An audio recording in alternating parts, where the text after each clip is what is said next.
coming to the third system, that is cardiovascular system और angiology. Cardiovascular system जो है, अगर हम इसे देखें तो it is also called the circulatory system, और ये क्या करता है कि ट्रांसपोर्ट सर्कुलेटरी सिस्टम की वजह से इसकी स्टडी को बोलते हैं एंजियोलॉजी.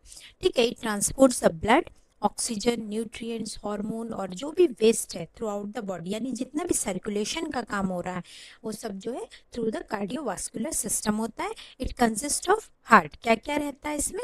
आपका हार्ट रहता है. It consist of heart, it consist of blood vessels, ये सब आपके ब्लड वेसल्स हैं, and it consist of the blood, right. तो हार्ट है, arteries, vein and capillaries, these are the blood vessels and the blood. So the components are these. Now coming to the heart. Heart क्या है? देखो heart जो है we have studied till 12th, but फिर भी जो basic है कि main parts of the heart क्या होता है कि चैम्बर्स होते हैं. Everyone know, right. This is the right atrium, right. This is the right ventricle, then here it is the left atrium, and here it is the left ventricle. तो right atrium क्या करता है? It receives the deoxygenated blood. ये देखो जो blue से आ रहा है superior vena cava, and this blue inferior vena cava, जो भी डीऑक्सीजनेटेड ब्लड आ रहा है बॉडी से वो आपके राइट एट्रियम में आएगा.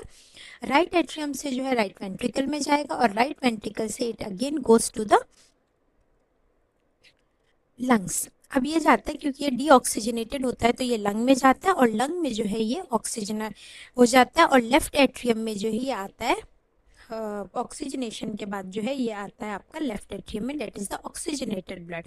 ठीक है, ये आ रहा है आपका लेफ्ट एट्रियम में. अब लेफ्ट एट्रियम से लेफ्ट वेंट्रिकल में आता है, and it pumps the left ventricle में अगेन ऑक्सीजनेटेड आएगा, जो आपका ऊपर था वही आएगा, और it pumps the oxygenated blood to the body. कहाँ पंप करता है ये oxygenated blood to the body? Through the aorta. यानी लेफ्ट हार्ट ये आपका एओर्टा के थ्रू पूरी बॉडी में जो है ऑक्सीजनेटेड ब्लड को सर्कुलेट करता है.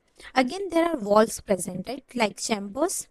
आपके वॉल प्रेजेंट होते हैं, tricuspid valve and the pulmonary valve. Tricuspid valve होता है राइट एट्रियम और राइट वेंट्रिकल के बीच. This is the right atrium, and right ventricle is the tricuspid wall, and pulmonary wall is between the this right ventricle. और जब वो pulmonary में जाएगा, जब वो pulmonary circulation में जाएगा, तो that wall is called the pulmonary wall. Again mitral wall, that is bicuspid wall, वो between the left atrium और left ventricle, यानी atria और ventricles के बीच आपके एक क्या होता है? mitral wall होता है. और फिर जब ये लास्ट में from the left ventricle जब ये इस तरह से एओर्टा में जा रहा है तो यहाँ पे अगेन वॉल होता है, that is called the aortic valve. So these are the 4 valves and 4 chambers, you have to remember. Coming to the function. Function में क्या होता है कि transport of oxygenated oxygen and nutrients, ये तो है ही. Removal of the waste product, temperature regulation. These are all the functions. तो important point क्या है? Heart has 4 chamber. All the chambers you should know. Pulmonary circulation you should know कि जो आपका जो ऊपर वाला circulation है in the lungs, this is the pulmonary circulation, and this whole from the aorta, और ये पूरा आपका जो है क्या होता है? systemic circulation. ऐसे नोट जो है वो pacemaker of the heart कहलाता है, और जो coronary arteries है they supplies the heart. This is all about the cardiovascular system. ठीक है, तो कोरोनरी आर्टरीज जो है ये सिर्फ हार्ट को सप्लाई करती है, बाकी जो आपके पूरी बॉडी को करता है supply, that is called the systemic circulation. ठीक है, तो pulmonary circulation, coronary arteries, cardiac circulation, and here systemic circulation. This is all about the cardiovascular system. We will study the next system in next video.